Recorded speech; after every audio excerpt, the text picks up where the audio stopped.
شیشوں کے ساتھ نرمی سے پیش آؤ۔ اللہ کے نبی صلی اللہ علیہ وسلم نے عورتوں کو شیشے سے تشبیہ دی ہے۔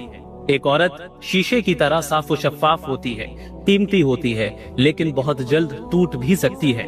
تو ایسا کیوں ہوتا ہے کہ بہت سے افراد اپنی بیویوں کو توڑ دیتے ہیں اور ان کے جذبات کا، ان کے ایموشنز کا خیال نہیں رکھتے اور انہیں گالیاں دے کر، برا بھلا کہہ کر یا مار پیٹ کر تکلیف پہنچاتے ہیں؟ یاد رکھیں، نرمی یہ کمزوری نہیں ہے، بلکہ اللہ کے نبی صلی اللہ علیہ وسلم کے اخلاق میں سے ہے۔ اللہ کے نبی صلی اللہ علیہ وسلم تمام مردوں میں سب سے افضل اور سب سے طاقتور تھے۔ اور یاد رکھیں کہ نرمی دراصل عقل کی قوت ہے اور اصل مردانگی کی علامت ہے۔ لہٰذا اگر آپ خود کو طاقتور سمجھتے ہیں تو اپنے نفس کو قابو پانے میں طاقت دکھائیں، نہ کہ دوسروں کو توڑنے میں۔ کہ اسلام ورسز فیمنزم، جو کہ بہت ہی امپورٹنٹ ٹاپک ہے، اور میں سمجھتا ہوں کہ اس کا پچھلے ٹاپک سے بہت گہرا تعلق ہے، اس سے ریلیٹڈ ہے۔ پچھلے ہفتے ہم لوگوں نے لبرلزم کے بارے میں جانا تھا کہ لبرلزم کی ابتدا کیوں ہوئی اور کب ہوئی۔ آج ہم فیمنزم کے اوپر انشاءاللہ تعالی بات کریں گے، اور شروع میں کچھ پریزنٹیشن پیش کروں گا، اس کے بعد جو ہمارے گیسٹ ہیں وہ ہمارے ساتھ انشاءاللہ تعالی جڑیں گے۔ دیکھیں، لبرلزم اور فیمنزم کا بہت گہرا تعلق ہے۔ فیمنزم کو ایز اے ٹول استعمال کیا گیا ہے لبرلزم کو پروموٹ کرنے کے لیے اور اسے عام کرنے کے لیے پوری دنیا میں۔ پچھلے ہفتے میں نے بتایا تھا کہ جب لبرلزم کی ابتدا ہوئی ہے، اس کے بعد جب لبرلزم غالب آنے لگا اور جو ہے یہ تھوڑی سی ترقی ہو گئی، تو اب وہاں کے لوگوں نے، یعنی جو لبرلز ہے، انہوں نے یہ ارادہ کیا کہ اب اس آئیڈیالوجی کو پوری دنیا میں عام کیا جائے، اور اسے عام کرنے کے لیے انہوں نے طاقت کا استعمال کیا، تلواروں کا استعمال کیا، فوجوں کا استعمال کیا۔ جو پچھلے ہفتے اگر آپ لوگ جناب ہمارے عاصم افتخار صاحب کی اسٹریم کو آپ نے دیکھا ہوگا تو اس میں آپ نے یہ ان سے سنا ہوگا کہ کس طریقے سے ڈیٹیل کے ساتھ انہوں نے پیش کیا تھا کہ لبرلزم کو کس طریقے سے مختلف کنٹریز میں زبردستی تھوپا گیا، نافذ کیا گیا۔ لیکن اب یہ جو کولونیلزم کا زمانہ شروع ہوا ہے، تو اب ظاہر ہے ایک باہر کے افراد آ رہے ہیں کسی ایسی جگہ پہ، دوسرے کنٹری میں، اور وہاں پر حکومت کرنا چاہ رہے ہیں، اقتدار حاصل کرنا چاہ رہے ہیں۔ تو یہ اتنا آسان نہیں ہوتا ہے، اتنا آسان نہیں ہوتا ہے کہ ایک ایسا ملک جہاں پر وہاں کا کلچر بالکل مختلف ہو اور دوسرے کلچر کے لوگ داخل ہو جائیں اور اس کنٹری کے لوگ پورا سسٹم ان کے حوالے کر دیں اور ان کے کلچر کو آسانی سے ایکسپٹ کر لیں۔ ایسا نہیں ہوتا ہے، بہت مشکل ہے۔ تو اس چیز کو آسان بنانے کے لیے کہ حکومت کرنا آسان ہو، اور پھر جو ہے اس طرح وہاں کے لوگوں کی ذہن سازی اس طرح کی جائے کہ یہ سمجھیں کہ ہم بھائی فورس کرنے نہیں آ رہے ہیں، بلکہ ہم تو مسیحا بن کے آ رہے ہیں، ہم تو ویمن رائٹس کے لیے لڑنے کے لیے آ رہے ہیں، ہم تو ہیومن رائٹس کے لیے لڑنے کے لیے آ رہے ہیں۔ ہمارے حساب سے آپ کے کنٹری میں جو ہے وہ ظلم و زیادتی ہو رہی ہے، انسانی حقوق نہیں دیے جا رہے ہیں۔ تو یہ ایک بہانہ تھا، یہ جو لیبلز ہیں ویمن رائٹس کے اور پھر ہیومن رائٹس کے، یہ ایک بہانہ تھا سامراجیت کا اور کولونیلزم کا، اور وہاں جا کر دوسرے کنٹری میں کے تمام چیزوں پر قبضہ کرنے کا، وسائل پر قبضہ کرنے کا، حکومت اور اقتدار پر قبضہ کرنے کا یہ بہانہ تھا، اور یہ طریقہ اختیار کیا گیا۔ اور اس طریقے کو اختیار کرنے والے آج بھی ہیں، یعنی جنہوں نے کیا، ویسٹ کے لوگوں نے کیا، آج بھی یہی کہتے ہیں کہ بھئی یہ طریقہ اختیار کیا جائے۔ ابھی ریسنٹلی ہی ایک صاحب ہیں جوزف بورل کے نام سے، جو کہ یورپین یونین کے، میں ویڈیو بھی شیئر کرتا ہوں، یورپین یونین کے جو فارن افیئرز ہیں اور جو سیکیورٹی پالیسیز ہیں اس کے وہ ہائی ریپریزنٹیٹیو ہیں۔ ابھی ریسنٹلی انہوں نے کیا بیان دیا ہے، پہلے ہم اسے سنتے ہیں، اس کے بعد ہم بات کریں گے انشاءاللہ۔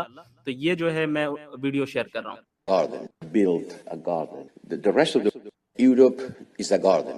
We have built a garden. The rest of the world, and you know very well, Federica, is not exactly a garden. The rest of the world, most of the rest of the world, is a jungle. And the jungle could invade the garden. And the gardeners should take care of it. The jungle has a strong growth capacity, and the world will never be high enough in order to protect the garden. The gardeners have to go to the jungle. اب آپ دیکھیں انہوں نے کیا کہا ہے، انہوں نے یہ کہا ہے کہ ہم نے جو ہے یوروپ کو ایک گارڈن بنا دیا ہے، یہ یوروپ ایک گارڈن ہے، اور جو دوسری دنیا ہے، یعنی جو دیگر ممالک ہے یوروپ کے علاوہ، جو دیگر کنٹریز ہیں، وہ جنگل ہے، وہ گارڈن نہیں ہے. یعنی ہم نے تو زبردست سسٹم قائم کر دیا, ہم نے زبردست معاشرہ تیار کر دیا ہے, اور جہاں جو کنٹری یورپین سسٹم پر نہیں ہے, جو ہمارے نظریات کو نہیں مانتے ہیں, وہ کیا ہے, وہ جو ہے جنگل ہے, اور جنگل کے اندر یہ کیپیسٹی ہوتی ہے کہ وہ اس کی گروتھ ہوتی ہے, وہ جنگل پھیلتا ہے, تو ہو سکتا ہے کہ یہ جنگل ہمیں انویڈ کر جائے, ہمارے اوپر حملہ کر جائے. لہٰذا ہمیں چاہیے کہ گارڈن جو ہے, گارڈن کی حفاظت کریں, اور گارڈن کو جنگل کے پاس جانا چاہیے. اب آپ اس کرونالوجی کو سمجھیے, کہنا کیا چاہ رہے ہیں, کہنا یہ چاہ رہے ہیں کہ بھائی آپ جو ہمارا ملک ہے, اور یعنی جو ہمارا یوروپ ہے, یہاں پہ جو ہم نے سسٹم قائم کیا ہے, اس کی حفاظت کے لیے ہمیں کرنا یہ ہوگا کہ تمام کنٹریز میں ہم داخل ہوں, ہم انویڈ کریں.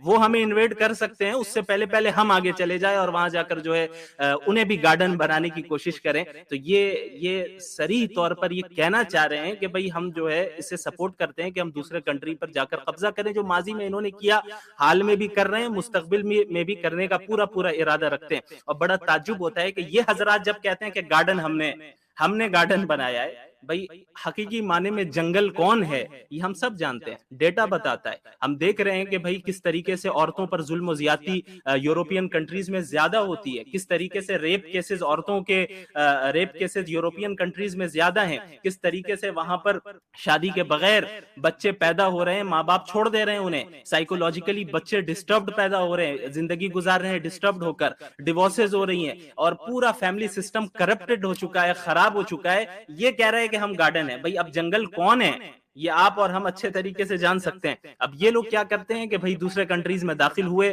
اور پھر ابھی ماضی قریب میں ہی کیا ہوا کہ افغانستان میں یہ داخل ہوئے, وہاں ان لوگوں کی اچھے طریقے سے جب گارڈننگ کر دی گئی تو پھر بوریا بستر اٹھا کر وہاں سے چلے آئے. تو یہ کہنے کا مقصد یہ ہے کہ ان کا اصل مقصد یہی ہے کہ اپنی طاقت, اپنے سسٹم کو پوری دنیا میں زبردستی نافذ کیا جائے. اس کے لیے وہ ہر طریقہ اختیار کرنے کے لیے تیار ہے, اور اسی چیز کو کامیاب بنانے کے لیے فیمنزم کو ایز اے ٹول استعمال کیا گیا.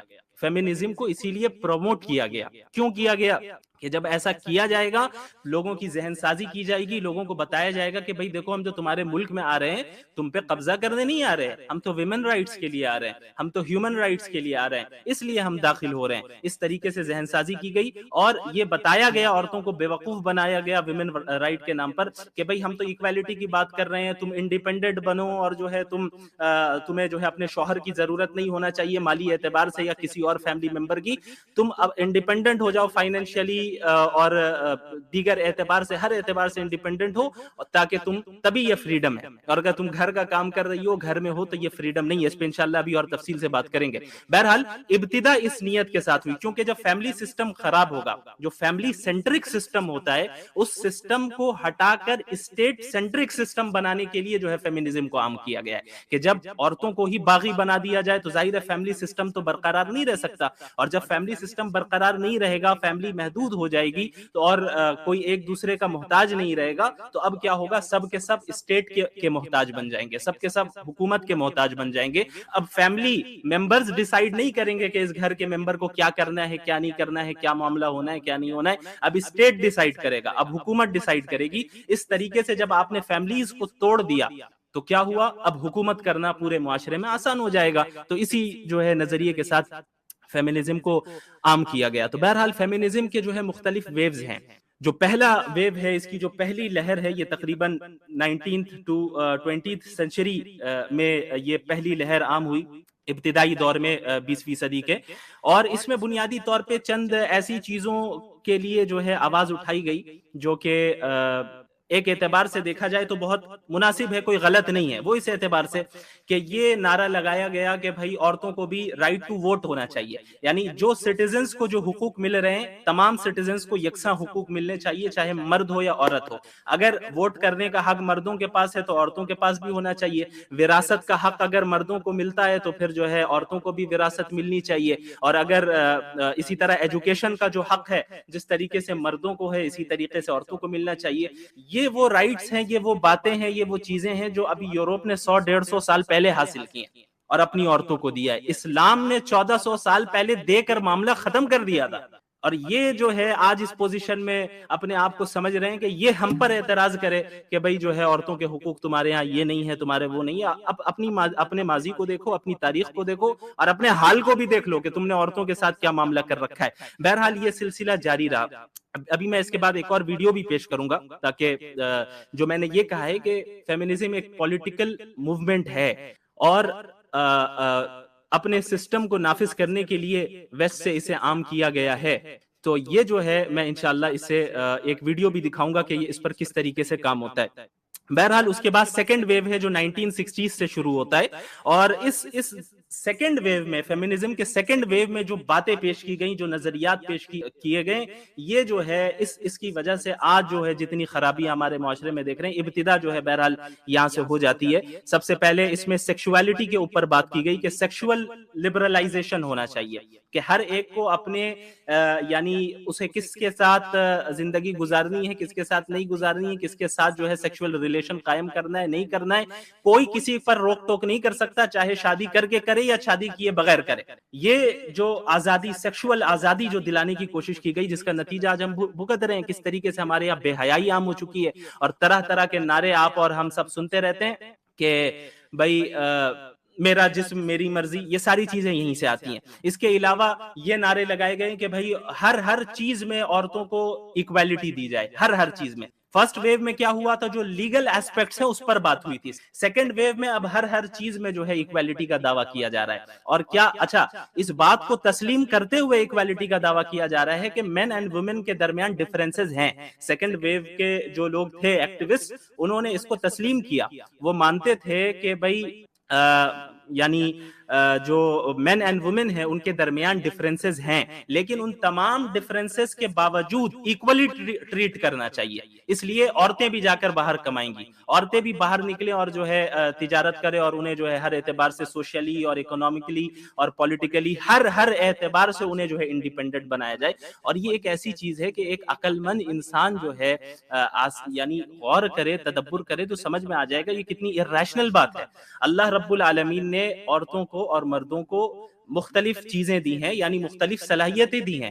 ہمارے درمیان بایولوجیکل ڈفرینسز ہیں، کوئی انکار نہیں کر سکتا اس کا، کرنے والے کرتے ہیں، لیکن بایولوجیکل ڈفرینسز ہے، سائیکولوجیکل ڈفرینسز ہے، ایموشنل ڈفرینسز ہے. ان ڈفرینسز کی بنیادوں پر اللہ رب العالمین نے عورتوں کا دائرہ کار الگ رکھا، مردوں کا دائرہ کار الگ رکھا. یعنی بحیثیت انسان اسلام کے نزدیک دونوں برابر ہے، اللہ کے نزدیک بحیثیت عبد، بندہ اور بندے ہونے کی حیثیت سے دونوں برابر ہے، ثواب دونوں کو ملنا ہے. کتنی عورتیں ایسی ہوں گی جو مردوں سے آگے ہوں گی آخرت میں، جنت میں. اس میں تو ایکویلٹی ہے، لیکن جب بات آتی ہے ذمہ داریوں کی، جب بات آتی ہے کہ دائرہ کار کیا ہوگا، تو یہ اللہ رب العالمین نے مختلف رکھا ہے. تو اس جگہ پہ بھی جو جینڈر ایکویلٹی کا نعرہ لگایا جاتا ہے، اسلام اس جینڈر ایکویلٹی کو نہیں مانتا. اس کی وجہ یہ ہے کہ یہ جینڈر ایکویلٹی جسٹس کے خلاف ہے. اسلام ہر اس ایکویلٹی کو مانتا ہے جس ایکویلٹی میں جسٹس ہو، اور جس ایکویلٹی میں جسٹس نہ ہو اس ایکویلٹی کو اسلام ردی کی ٹوکری میں پھینکتا ہے.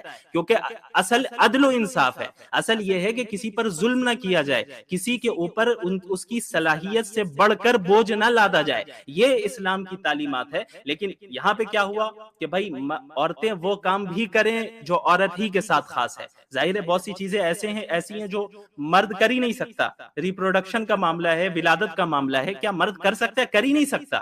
یہ کام عورتوں کا ہی ہے، یہ عورت ہی انجام دیتی ہے. اور کتنے ایسے یعنی ایام ہوتے ہیں ہر مہینے کے جس میں سائیکولوجیکلی وہ جو ہے پریشان رہتی ہیں مینسس کی بنیاد پہ، اور چڑچڑا پن ہوتا ہے، بہت سی چیزیں ہوتی ہیں، بہت سی پریشانیاں ہیں. بایولوجیکل فزیکل ڈفرینسز ہے. ظاہری طور پہ عمومیت کی بات کرتے ہوئے جو مرد ہوتے ہیں وہ جسمانی اعتبار سے زیادہ اسٹرانگ ہوتے ہیں. تو کیا عقل اس بات کا تقاضا کرتی ہے کہ بھائی ہم یہ کہیں کہ بھئی ایسا ہے کہ جینڈر ایکویلٹی ہے تو اس وجہ سے کبھی مرد عورتوں کی حفاظت کرے اور کبھی عورت مرد کی حفاظت کرے. اگر لڑائی وڑائی ہو جائے کہیں پہ تو ایک بار ہم جائیں گے، اگلی بار تم جانا.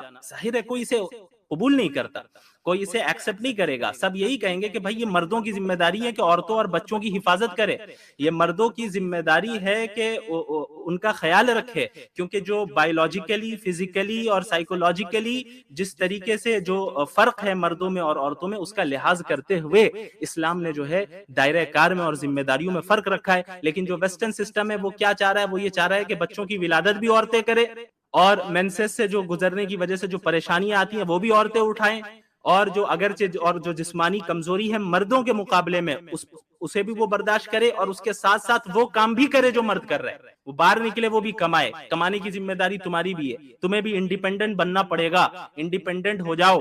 اور یہ تصور دیا گیا کہ بھائی یہ جو گھر میں بیٹھ کر آپ کام کر رہی ہیں، یہ جو ہوم سائنس ہے، یہ بہت ہی حقیر چیز ہے. جب تک آپ گھر میں ہیں تب تک آپ جو ہے جیل میں ہیں، آپ جو ہے قید ہیں. لیکن جہاں آپ گھر سے باہر نکلیں گی آپ آزاد ہو گئی. جب تک آپ حجاب پہن رہی ہیں آپ پر ظلم ہو رہا ہے، آپ پر پابندیاں ہیں. جہاں آپ نے اسکرٹ پہننا شروع کر دیا اب آپ آزاد ہیں. آپ گھر میں اگر اپنے ایک شوہر کی خدمت کر رہی ہیں تو یہ ظلم و زیادتی ہے، بہت بڑی ظلم و زیادتی ہے. یہ کون سی بات ہوئی کہ آپ جو ہے ایک مرد کے لیے چائے گرم کریں، چائے بنائیں، کھانا بنائیں؟ لیکن جب آپ گھر سے باہر نکل کے اپنی کمپنی کے باس کی چاپلوسی کریں، اپنی کمپنی کے باس کی فرما برداری کریں، اطاعت کریں، انہیں خوش کرنے کی کوشش کریں، یہ آزادی ہے، یہ آزادی ہے. اور آپ جب ایئر ہوسٹس بن کے سینکڑوں غیر محرم مردوں کے سامنے کھانا پروسیں، یہ آزادی ہے. لیکن اگر آپ نے اپنے بیوی، اپنے شوہر کے سامنے کھانا پروسا اور ان کو گھر میں کھانا دیا ان کے سامنے اور اسی کو اپنا کام سمجھ لیا، یہ آزادی کے خلاف ہے. یہ کیا مسئلہ ہے کہ گھر والوں سے ہی انڈیپینڈنٹ بنایا جا رہا ہے، ایک جگہ سے نکال کر دوسری پابندیوں میں اور دوسروں کی غلامی میں لگایا جا رہا ہے. اسلام نے تو یہاں پہ غلامی کا مسئلہ ہی نہیں رکھا، سارے حقوق دیے کہ بھائی یہ مرد کی ذمہ داری ہے کہ تمہیں کمانا ہے، کما کے لا کر کھلانا ہے، اور ہر اعتبار سے ضروریات کو پورا کرنا ہے، اس کی فائنینشیل ضروریات کو پورا کرنا ہے، جسمانی ضروریات کو پورا کرنا ہے، ہر اعتبار سے کرنا ہے. اور عورت کا کام یہ ہے کہ اپنے شوہر کی اطاعت کرے اور باہر کسی کے سامنے عورت کو جھکنا نہ پڑے. ساری ضروریات مرد پورا کرے گا، اس کی حفاظت کرے گا، اس کا خیال رکھے گا، اس کی ضروریات کو پورا کرے گا. اور اس عورت کو ایسا حقیر نہ بنا دیا جائے کہ راستے میں جا کے مردوں کے سامنے وہ پھرے اور ان کی آنکھوں کے سامنے جو ہے وہ اپنی زینت کا مظاہرہ کرے. اسلام نے اس کی اجازت نہیں دی، عورتوں کو ڈگنیٹی دی اور اسے ملکہ بنایا کہ جس طریقے سے اسلامی تعلیمات ہیں کہ جو مرد خواتین کی اور اپنی عورتوں کی یعنی ضروریات کو پورا کریں گے، اور اس طرح کی رسپانسبلٹی جو مردوں کے اوپر ہے وہ رسپانسبلٹی عورتوں کے اوپر نہیں دی گئی. آپ ایسے اسلامی گھروں کو دیکھیں پریکٹیکلی، اور جب آپ سب سمجھیں گے بھی اور اس نظام کو پڑھیں گے تب آپ کو پتہ چلے گا کہ اللہ رب العالمین نے عورتوں کا ہر اعتبار سے خیال رکھتے ہوئے ان کے دائرہ کار کو مختلف رکھا ہے. لیکن کیا ہوا اس سیکنڈ ویو میں؟ ہر اعتبار سے ایکوالٹی کا نعرہ لگایا گیا. یہ بھی بتایا گیا کہ دیکھو بچے پیدا کرنا ہے نہیں کرنا یہ تمہارا رائٹ ہے، یعنی اگر ابورشن کرنا چاہ رہی ہو کر دو، وہ بچہ جو تمہارے پیٹ میں ہے، رحم میں ہے، وہ مر جائے، قتل کر دو اس کو، کوئی فرق نہیں پڑتا، یہ تمہارا رائٹ ہے. کیوں فیملی کو کم کرنا ہے؟ جہاں زیادہ بچے ہوں گے فیملی سسٹم اسٹرانگ ہوگا، اور جہاں فیملی سینٹرک سسٹم قائم ہو گیا اسٹیٹ کچھ نہیں کر سکتا، پھر اسٹیٹ کو اکھاڑ کر پھینک دیا جائے گا، حکومتوں کو اکھاڑ کر پھینک دیا جائے گا. انہیں تو چونکہ حکومت کرنی تھی، انہیں اپنے نظام کو نافذ کرنا تھا، انہیں ہر فیملی کو کنٹرول کرنا تھا، اس وجہ سے یہ نظریہ قائم کیا گیا. بہرحال یہ سیکنڈ ویو ہے. سیکنڈ ویو میں اچھا جو فرسٹ ویو کا میں نے ذکر کیا، right to vote, right to education, وراثت کا رائٹ، یہ ساری چیزیں تو اس وقت جو بظاہر اچھی ہیں آواز لگائی گئی، لیکن یہ بھی یاد رکھیے گا اس وقت یہ نعرے لگائے گئے تو صرف وائٹ ویمن کے لیے لگائے گئے تھے، بلیک ویمن کے لیے نہیں، کیونکہ وہ تو جو بلیک افریکنز ہیں وہ تو حقیر ہیں ان کے نزدیک، انہوں نے غلام بنایا ہوا ہے. جب ان کے دور میں تو سلیوری عروج پر تھی، تو یہ جو نعرے لگائے گئے تھے فرسٹ ویو میں یہ صرف وائٹ ویمن کے لیے لگائے گئے تھے، بلیک ویمن کے لیے نہیں لگائے گئے تھے. اچھا سیکنڈ ویو بھی اس طرح گزرا اور 1990s کے بعد جو ہے تھرڈ ویو کی ابتدا ہوتی ہے. اب یہ دیکھیں تھرڈ ویو میں آنے کے بعد فیمینزم ایسی سچویشن پر آ جاتا ہے کہ اب یہ سائنٹیفک اصولوں کے خلاف جا چکا ہے. اب کیا ہوا تھرڈ ویو میں؟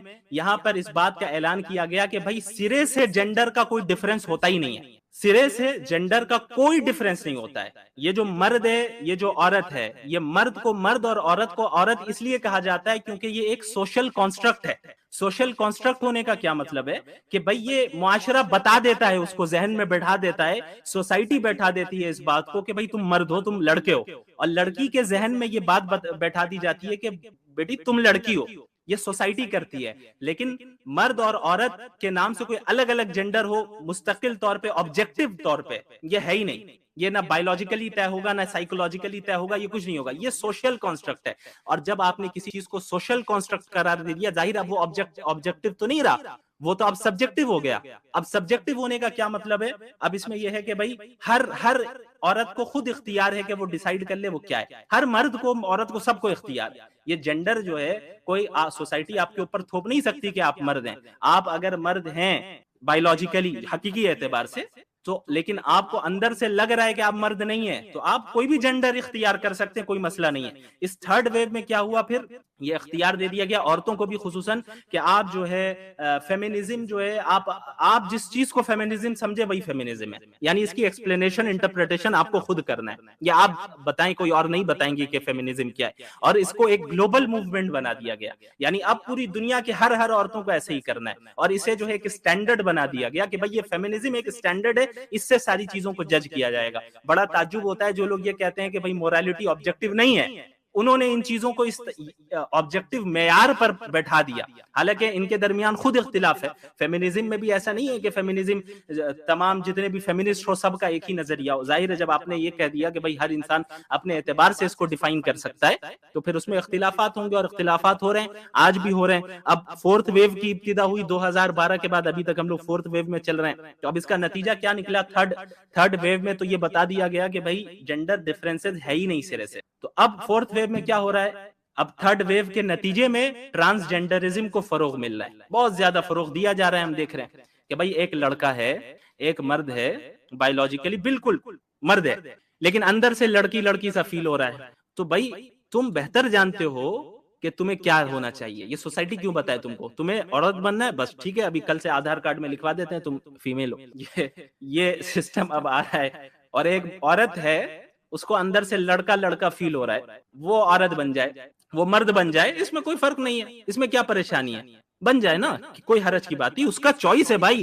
یہ مرد اور عورت ہونا یہ تو سوشل کنسٹرکٹ ہے. اب بتائیں اس کا نتیجہ کیا نکلے گا؟ نتیجہ نکل رہا ہے، ان کو بھی سمجھ میں آ رہا ہے. ابھی اس پہ لڑائی چل رہی ہے کہ جو ٹرانسجینڈرز ہیں، اب جو مرد عورت بن گئے اندر سے لڑکیوں کی فیلنگ کی وجہ سے، وہ کیا ویمن اسپورٹس میں شامل ہوں گے یا نہیں ہوں گے؟ کیونکہ عورت ہو گئے تو اب عورتوں کے ساتھ مقابلہ ہونا چاہیے.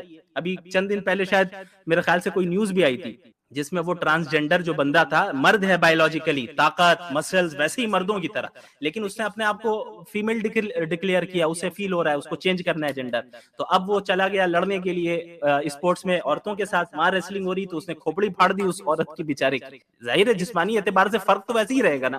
تو اب اس پہ لڑائی ہو رہی ہے کہ ٹرانسجینڈر کو آنا چاہیے نہیں آنا چاہیے. کیوں؟ کیونکہ ان کے درمیانی جو ہے مختلف نظریات ہیں، مختلف آئیڈیالوجیز ہیں، اور فیمینزم کے نظریے کے اندر ہی کئی سارے اختلافات ہیں. اور پھر ظاہر ہے یہ ایک ایسا نظریہ ہے جو کہ غیر فطری ہے، اور غیر فطری طریقوں کو جب آپ اختیار کریں گے تو یہی ہوگا، یہی ہونا ہے لازمی طور پہ، کہ سمجھ میں نہیں آئے گا کہ نتیجہ کیا نکلے گا. ویسٹ کو تو میں ایک چھوٹے بچے کی طرح سمجھتا ہوں.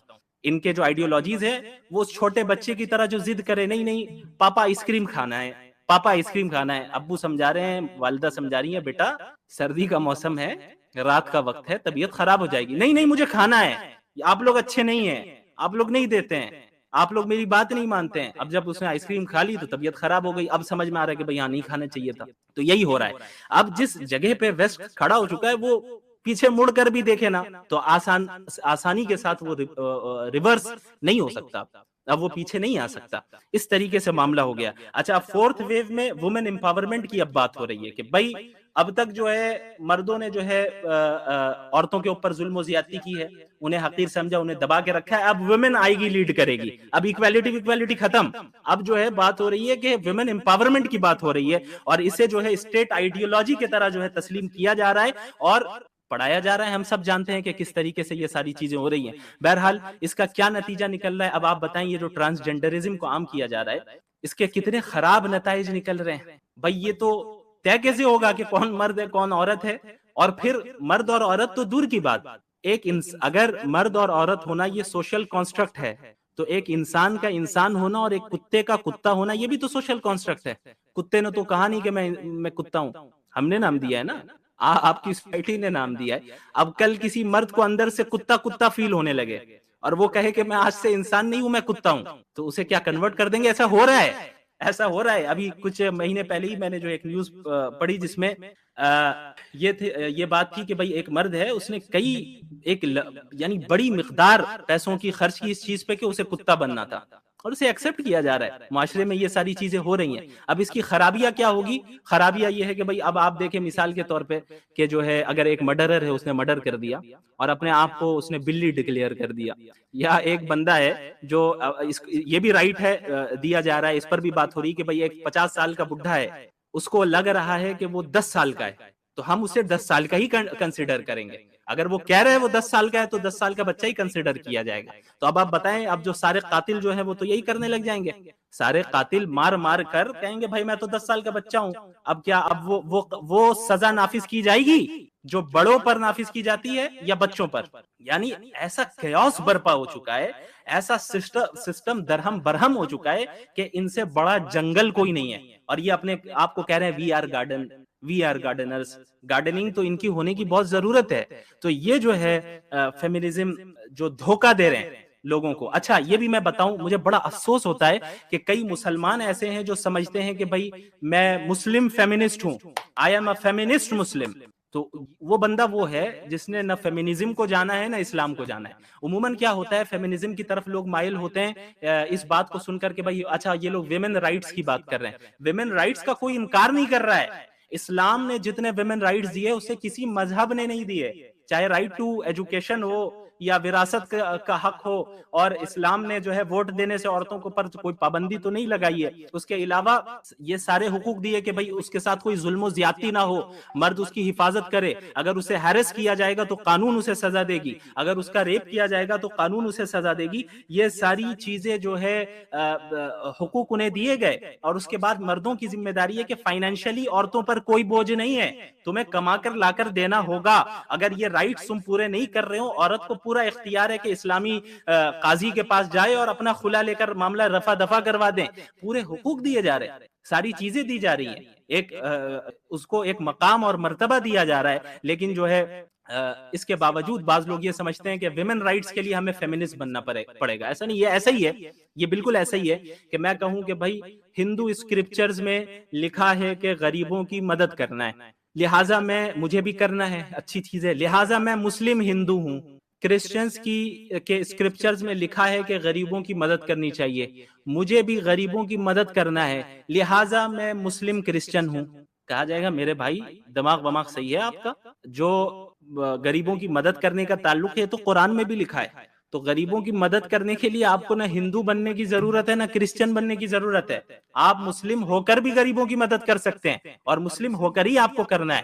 یہی معاملہ ہے کہ بھئی جب ویمن رائٹس کی بات ہو رہی ہے تو ہمیں فیمنسٹ بننے کی ضرورت نہیں ہے، ہمارے پاس آلریڈی رائٹس موجود ہیں۔ ڈومیسٹک وائلنس ہوتے ہیں، میں نہیں کہہ رہا نہیں ہوتے، ہوتا ہے، اور عورتوں کے خلاف بھی ہوتا ہے، مردوں کے خلاف بھی ہوتا ہے۔ ابھی ہم صرف عورتوں کے مسئلے پہ بات کر رہے ہیں، جو عورتوں کے خلاف ڈومیسٹک وائلنس ہو رہا ہے، جو غلط ہو رہا ہے، اسلام نے تو اس پر پابندی لگائی ہے۔ اللہ کے نبی صلی اللہ علیہ وسلم نے فرمایا کہ خیرکم لنسائہم، تم میں سے سب سے بہتر شخص وہ ہے جو اپنی عورتوں کے ساتھ سب سے اچھا ہے۔ اب یہاں پہ یہ نہیں بتایا تم میں سب سے بہتر شخص وہ ہے کہ جس کی داڑھی جتنی زیادہ لمبی ہو، جو 10 رکعت پڑھتا ہو تہجد یا 50 رکعت پڑھتا ہو۔ خیرکم لنسائہم، تم میں سب سے بہترین شخص وہ ہے، وہ لوگ ہیں جو اپنی عورتوں کے ساتھ حسن سلوک کرتے ہیں۔ اور اللہ کے نبی صلی اللہ علیہ وسلم کے متعلق صحابہ صحابیات نے کیا فرمایا؟ ما ضرب رسول اللہ صلی اللہ علیہ وسلم خادما له ولا امرأة ولا ضرب بيده شيئا، او كما قال النبی صلی اللہ علیہ وسلم، کہ اللہ کے رسول صلی اللہ علیہ وسلم نے پوری زندگی میں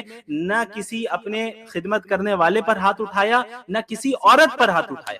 اللہ کے نبی کی تعلیمات تو پہلے سے موجود ہیں۔ ڈومیسٹک وائلنس کے خلاف تو ہم بولتے ہیں، لیکن ایز اے مسلم بولتے ہیں، ہمیں فیمنزم کی ضرورت نہیں ہے۔ اور فیمنزم کے جو یہ دو چار لیبلز کو دیکھ کر متاثر ہو کر ہم کہہ دیں فیمنسٹ ہیں، وہ فیمنسٹ کے جڑوں سے واقف نہیں، اس کے اصولوں سے واقف نہیں ہے، اس پروپیگنڈا سے واقف نہیں ہے. اب میں آپ کو ایک ویڈیو دکھانا چاہوں گا کہ اس فیمنزم کو کس طریقے سے پروموٹ کیا جا رہا ہے حکومتی سطح پر، یعنی جو میں نے بتایا کولونیلزم کو عام کرنے کے لیے، آسان بنانے کے لیے. یہ میں نہیں کہہ رہا، وہ عورت کہہ رہی ہے جس کو استعمال کیا ہے یو ایس اے نے. اب اس ویڈیو کو ذرا دیکھیں. I got approached by a group of people whose main aim was to destroy Islam. They wanted me to go to the university that they had chosen, where I would study Quran and Hadith and basically learn how to play with the Quran and the Hadith. They wanted to put me in the American Embassy in Egypt. When I graduated, I was supposed to study international relations, international law, and then, work with the embassies. And they had people set up everywhere, all over the world. They wanted me to work with women's rights and basically take women away from Islam, try to destroy the Muslim families through the women. And this... اب تک انہوں نے کیا کہا ہے؟ اب تک انہوں نے یہ کہا ہے کہ بھائی مجھے اپروچ کیا گیا کہ بھائی آپ جو ہے قرآن پڑھیں اور حدیث پڑھیں تاکہ اس کے ساتھ بس مذاق کریں، کھیلیں، اس اعتبار سے کہ جو ہے اس کی غلط انٹرپریٹیشن پیش کریں لوگوں کے سامنے اور بتائے فیمنسٹ بن کے کہ بھائی قرآن میں تو ایسا ہے اور ایسا ہے، تاکہ فیمنزم کو پروموٹ کیا جائے. اور یہ کون کروا رہا ہے؟ یعنی امریکن ایمبیسی میں جو ہے انہیں رکھا گیا مصر میں کام کرنے کے لیے، اور کہہ رہی ہیں یہ کہ اس طرح کے بہت سے لوگ پوری دنیا میں ہیں جو کام کر رہے ہیں، جو حکومت کی نگرانی میں انہیں ٹرین کیا جا رہا ہے کہ قرآن اور حدیث کو پڑھایا جائے غلط انٹرپریٹیشن کے ساتھ اور انہیں عام کروایا جائے، اور یہ لوگ جا کر مختلف علاقوں میں ویمن رائٹس کی بات کریں، ہیومن رائٹس کی بات کریں، تاکہ جو مسلم فیملی سسٹم ہے، یہ لفظ انہوں نے استعمال کیا، مسلم فیملی سسٹم ہے، اس کو خراب کیا جا سکے. آگے دیکھیں. Appealed to me. In order to learn about Islam, to destroy it, I had to learn what the real Islam was.